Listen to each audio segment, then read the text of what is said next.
Cho mấy là bưởi cho nó cặp dây khổm là bưởi hàng ở Việt Nam ăn quả hàng kia không nhưng mỗi ai bị ấp lai xong vậy được mới vậy là được mới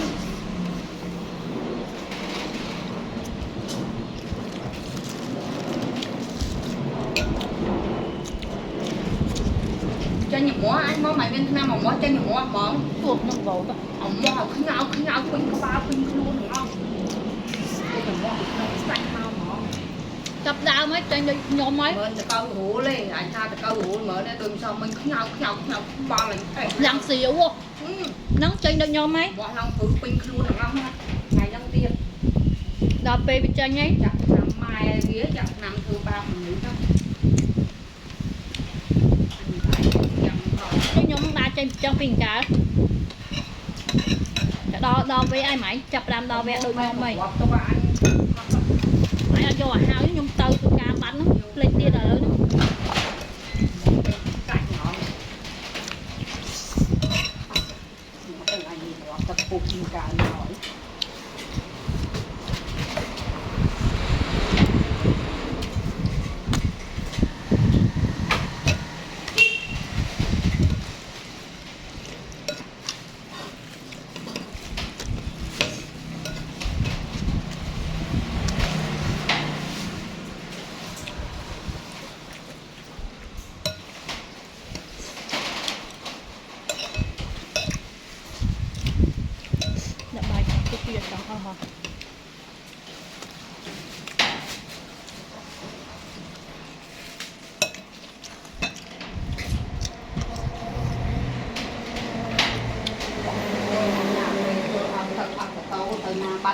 sầu tật lắm.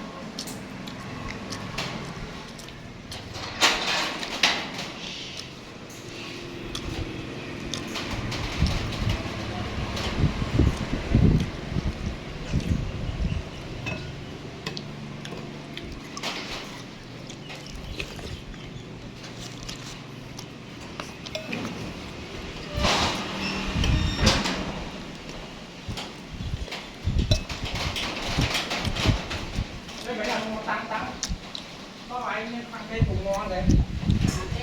rồi đúng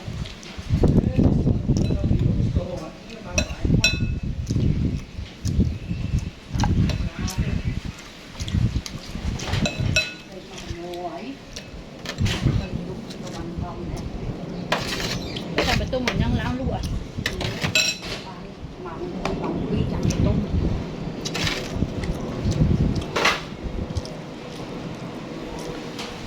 nhâm chúc ngày cốt này ngày cốt Mày ná, của bà ai áo nặng ba mày ná. Ra ba đây. Hai. Áo nặng ba mày ná cắt cháy. Anh gì quan tâm khi mà xua ai cầu kia. Con của con cùng đi mà xua ai đi chứ năm á. Lồng lắm chim mà tông mà xua mà. Của tung mày thì mấy áo này ná áo nè. Ok. Tung ấy. Nè mày ở dưới. Cái tiệm của on nè. Bô. Mong. À, mong mình xua anh pi mấy của tung mà đi mà mau mà tung mà mau. Học ra chẳng liên tay của tung mà